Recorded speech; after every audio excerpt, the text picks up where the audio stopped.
สบายดีและสวัสดีทุกคนเด้อพี่น้องเอ๋ยเนาะเอาล่าสุดพี่น้องทุกคำกะมีแนวมาเล่าให้ฟังเนาะเรื่องราวที่ไอเกดเป็นโทรมาให้หางานให้เนาะทุกคำกะได้ลงคลิปไปหลายคนเอฟซีกะโมเห็นน้ำโมเห็นดีน้ำแต่ว่าที่ทุกคำไปเนี่ยทุกคำกะไปด้วยคำว่าคำจาที่มันมีสัจจะทุกคำก็ได้บอกไปแล้วเราไอเกดมาสิถามให้เนาะเขาบ่อยากเสียคำว่าสัจจะนะ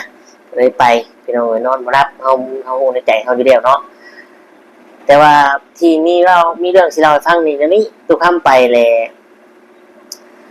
เท่าแก่นั้นเนาะเท่าแก่ผู้ที่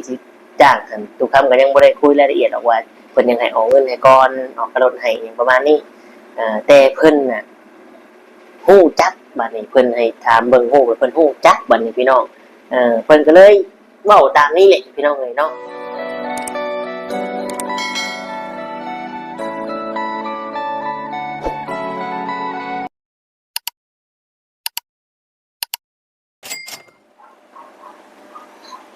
กับทักทายสบายดีและสวัสดี FC พ่อแม่พี่น้องหมู่เพื่อนเบิดทุกคนทุกท่านบ่ว่าสิอยู่ฝั่งไทยฝั่งลาวหรือว่าต่างประเทศก็ยินดีต้อนรับเข้าสู่ช่อง YouTube ตู้คำปันสุขเด้อพี่น้องเอ้ยเนาะเอามื้อนี้ก็มาเจอพ่อกันคือเก่าพี่น้องเอ้ยมีเรื่องราวสิมาเล่าให้ฟังเนาะจะเล่าให้ FC ฟังเด้อพี่น้องเด้อหลายคนนำแน่เนาะ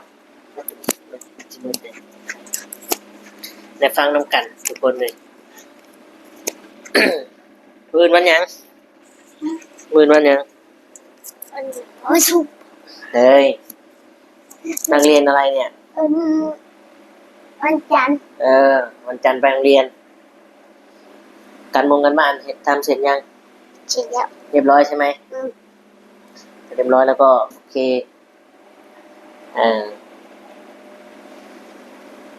มื้ออื่นวันจันทร์พี่น้องเนาะก็วันหยุดสำหรับวันหยุดคือในวันนำเพราะว่าเมื่อวานนี่วันเสาร์นี่นอนวันอาทิตย์ก็หยุดมื้อก็ไปโรงเรียนตื่นเช้าพักผ่อนสมองเอาก็คือเก่าคือเดิมพี่น้องเอ้ยเนาะทุกคำก็มีแนวจะมาเล่าให้ฟังพี่น้องเอ้ยเนาะก็คือเรื่องเล่าของไอเกดกับน้องมะนาวนั่นแหละพี่น้องเอ้ยคนโทรมาหลายสายเติบเนาะแต่ว่าทุกคำบ่ได้นั่นเพราะว่าเนื่องจากว่าโทรศัพท์ของทุกคำเนี่ยตอนนั้นน่ะมันสัมผัสบ่ได้เนาะทุกคำก็รอให้แบตเบิดจังกันเปิดไมค์พี่น้องเอ้ยเนาะจังเปิดไมค์ถึงสิได้แล้วก็เห็นน้องมะนาวโทรมา2-3สายพี่น้องหลายสายเติบเนาะน้องมะนาวโทรมาบ่ได้รับนะพี่น้องเอ้ยเนาะแล้ววันนี้เนาะคือจังซี่ไอ้เกดเนี่ยเราโทรมาหาทุกคำน่ะเราคุยกับทุกคำช่วงนึงน่ะเราว่านั่นนี่พี่น้องเอ้ยเนาะเราว่าให้ทุกคำเนี่ยไปเว้ากับเฒ่าแก่หรือว่านายจ้างเนาะผู้ที่จะรับงานนั่นแหละเนาะทุกคำก็บอกว่าสิถามให้เนาะทุกคำก็บ่อยากเสียสัจจะได้บ่ได้ก็ต้องไปถามเบิ่งสิมาบ่มาเฮาก็ถามแบบด้วยความคำเว้าคำจาของเฮาได้ตกลงรับปากเราแล้วเนาะรับปากไอ้เกดว่าจะไปถามให้เฮาก็บ่อยากเสียสัจจะเนาะแต่ว่าไปถามเลยมันมีเรื่องบังเอิญบอกพี่น้องหรือว่าเป็นบุญวาสนาของเขาเจ้าเนาะของไอ้เกดกับน้องมะนาวหรือว่าเป็นความบังเอิญบ่หรือว่าใดๆถ้าว่าเว้าในอีกมุมนึงมันก็บ่แม่นความบังเอิญเลยเนาะพี่น้องเพราะว่าโลกโซเชียลซุมื้อนี้มันก็ไปทั่วโลกอยู่แล้วแม่นบ่คือเฮาถ่ายลงช่อง YouTube มันก็ทุกคนหลายประเทศก็ได้เบิ่งเนาะและมันก็เป็นสาธารณะอีกเลยเนาะและเพิ่นก็มักเบิ่ง YouTube อีกเนาะพี่น้องเอ้ยตู้คำก็เว้ารายละเอียดให้ไอ้เกดฟังเบิดเนาะว่าการลงมาอยู่พี่นี่แฮงสิมี การค่าใช้จ่ายหลายได้ทุกครั้งก็ถามเพิ่นเรื่องที่ไปเฮ็ดเวียกอยู่สวนกาแฟที่ว่าแม่เวียงเพิ่นได้หาให้หันทุกครั้งก็ถามว่าเป็นหยังคือบ่เฮ็ดอยู่บ้านเฮาไปสวนกาแฟเป็นจั่งใดงานหนักบ่เราก็ว่าเมียเฮ็ดบ่ได้เราอะแต่ข้อยนี่เฮ็ดได้อยู่เราอะเนาะข้อยก็เอ้าเมียเฮ็ดบ่ได้เจ้าคือบ่อยู่เฮ็ดให้เมียเจ้าก็อยู่นำเจ้าหั่นแหละนึ่งข้าวนึ่งน้ำเป่าฟืนเป่าไฟซักเสื้อผ้านั่งดีนั่งดีๆสินั่งนำกันเดี๋ยวมีแนวสิถามก็อยู่นำเจ้าหั่นแหละทุกคำมานี่เนาะถ้าไอ้เกศแล้วก็ว่าข้อยก็ว่าซั่นแล้วเราอะก็ว่าซั่นแล้วเฮ็ดบ่ได้ก็ให้อยู่นำข้อยอันนี้คือทุกคำคุยกันเรื่องที่เพิ่นไปเฮ็ดงานสวนกาแฟถ้าว่ามาไทยเนาะการลงทุนที่เฮาจะมาต่างประเทศนี่มันก็มีการค่าใช้จ่ายหลายเติบเนาะถ้าว่าไปประเทศอื่นเนาะประเทศไกลๆประเทศพุ่นแหละสหรัฐประเทศเกาหลีเนาะหลักแสนพุ่นแหละจังสิไปได้พี่น้องเอ้ยเนาะเฉพาะมาประเทศไทยเฮานี่ก็มันก็บ่ไกลปานใดแต่ก็มีการใช้จ่ายคือกันเนาะและทุกครั้งมันย้ำเราตลอดว่าลงมาแล้วมันต้องได้เฮ็ดบัตรแรงงานได้เฮ็ดบัตร MOU ใดอีกอย่างเงินค่ารถอิหยังเจ้าก็ยังบ่มีมันก็ยากอยู่เนาะนี่คือทุกครั้งเว้ารายละเอียดให้เกรดฟังได้เราก็ว่าโอ้แม่นแล้วเราก็พอฮู้เนาะเพราะว่าเดี๋ยวนี้ก็รัฐบาลเพิ่นก็อยากให้ระบบถูกต้องนั่นแหละเนาะก็แรงงานก็คือแรงงานเฮ็ดบัตรไปพี่น้องเอ้ยทุกคำก็คุยรายละเอียดให้ฟังประมาณนั้นแหละและบัดนี้ทุกคำก็ได้คุยกับเรารับปากว่าสิลองไปถามให้เด้อด้วยความว่าเฮามีสัจจะเฮาได้บอกว่าจะเอาไปแล้วสิได้บ่ได้ก็ต้องไปถามให้เราเนาะทุกคำก็ไปถามไปคุยเบิ่งกับเฒ่าแก่และพี่น้องเอ้ยเนาะงานสขายซาลาเปางานล้างรถอีหยังก็มีเนาะแต่ว่าทุกคำไปถามมันนั้นให้ถามงานร้านซาลาเปางานแบบนี้เป็นพ่อค้าได้ว่าไงเป็นพ่อค้าเป็นผู้ขายเป็นผู้ขายเนาะคือต้องทอนเงินทอนหยังเจ้านายก็อยู่นำหั่นแหละแต่ว่าก็คือจ้างเนาะจ้างลูกน้องแล้วบัดนี้พี่น้องเอ้ยทุกครั้งก็คิดว่าสิเหมาะสมบ่ไอ้เกดสิเฮ็ดได้บ่ขายเครื่องขายหยังเนาะน้องมะนาวสิเฮ็ดได้บ่หยังประมาณนี้นะทุกคนเลยทุกคำก็ได้ลั่นวาจาไปแล้วเนาะบ่อยากพิจารณาทุกคำก็ไปคุยให้ไปถามให้เพิ่นพี่น้องเพราะว่า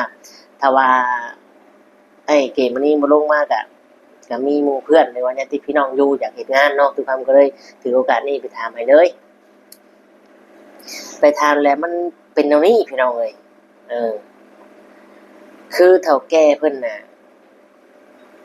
อยากเบิ่งรูปมีรูปถ่ายบ่คนที่สิมาเฮ็ดเนาะก็มีอยู่เนาะทุกคำว่ามีทุกคำก็เอารูปไปเกตกับน้องมะนาวให้เบิ่งเนาะบังเอิ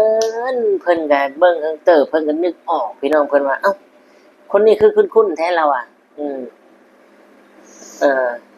เพิ่นก็เว้าอีสานได้เนาะเพราะแกเป็นคนอีสานคือคุ้นๆแท้เราอ่ะบ่แม่นน้องมะนาวบ่นี่เราอ่ะได้เบิ่งอยู่ได้เราอ่ะหนังใน YouTube หั่นเรามีตู้ค่ำตู้ชิดอีหยังแล้วไปถ่ายตอนนั้นผมนี่แหละครับว่าตู้ค่ำบ่นี่นะว่าตัวจริงบ่คือในรูปเนาะเป็นจังได๋มันหล่อกว่าในกล้องว่าซั่นตู้ค่ำก็คือในเนาะน่ารักเนาะ อันนี้เรื่องจริงเนาะเพิ่นก็แซวหยอกเป็นธรรมดาตามมารยาทแหละเนาะใครสิว่าขี้ร้ายปากเบี้ยวก็บ่ว่าน้อยเพิ่นฮู้บัดนี้พี่น้องเพิ่นฮู้2คนนี้เนาะเพิ่นฮู้2คนนี้มันกลายเป็นว่านั่งคุยกันเทิงเติบบัดนี้ทำความรู้จักกันสนิทสนมกันเพิ่นก็เว้ารายละเอียดตามที่ว่าเพิ่นได้เบิ่งเนาะอันนี้ทุกคำก็เว้าตามเฒ่าแก่เพิ่นได้เบิ่งเพิ่นว่ามีระยะหนึ่งช่วงที่เห็นเด้เราตั้งแต่ไอ้น้องมะนาวไปหาหมอพุ่นแหละเราก่อนสิมาหาหมออีกก็เห็นอยู่ได้เราใน YouTube นี่เรา ตั้งแต่เพิ่นยังเด็กจอยแต่ผูกเชือกผูกคอไว้ผูกคอตายอะไรเนาะตั้งแต่พุ่นแหละเพิ่นก็เว้าให้ฟังรายละเอียดเพิ่นก็ได้เบิ่งได้หยังแล้วเพิ่นก็เป็นผู้ใหญ่แล้วเนาะพี่น้องเพิ่นก็รุ่นเป็นเฒ่าแก่คนเป็นเจ้าคนนายคนแหละเพิ่นเบิ่งออกอยู่แล้วอันนี้คือเฒ่าแก่เว้าให้ฟังรายละเอียดได้บ่แม่นว่าทุกคำบอกเอาได้เนาะเพิ่นก็ว่าได้เบิ่งแล้วพิจารณาได้เบิ่งแหละว่าจะเป็นคนสู่เวียกสู่งานบ่จะเป็นคนมีความอดทนบ่อย่างประมาณนี้นะเนาะเพิ่นก็เลยว่าโอ้ยเพิ่นว่ายันมาเฮ็ดนำเพิ่นบ่ดนยัน